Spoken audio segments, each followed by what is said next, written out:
Hi, AutoGyro here. I've been playing DRG with a lot of new people recently, and an intimidating number of them are leagues ahead of me on levels. The surprising thing has been finding that I nearly never feel completely useless. I do my best to keep up or to take a breather when I'm down, and sometimes I do far better than I would have thought. This is not true in other games.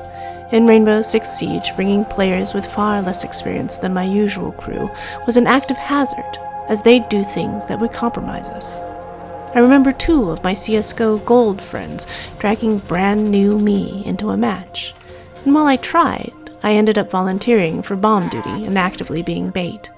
I hate losing enough that I was cheerful about acknowledging what my strategic part in that game was, but I did feel pretty useless. In Overwatch, a player that doesn't understand team comp and ult combinations is a menace, so there are reasons why Overwatch players can get so toxic.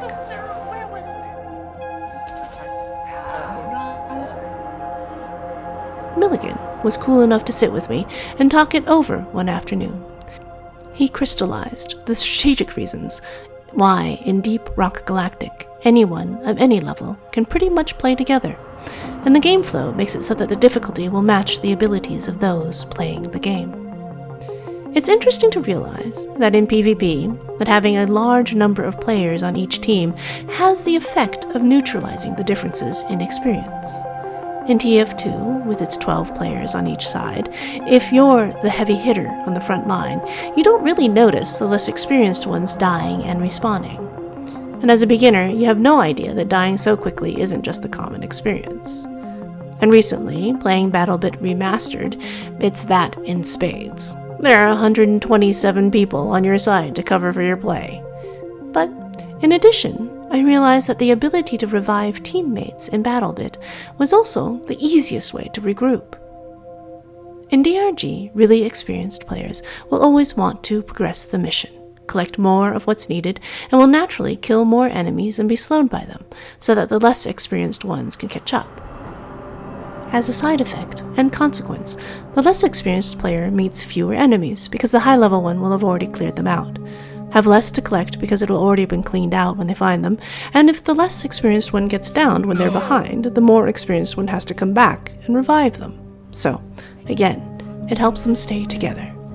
So, Axis taking me out to duo with him might be more of a challenge for him, but if I do my part while feeling useful, I gradually take less and less of the full load off his shoulders as I improve my play.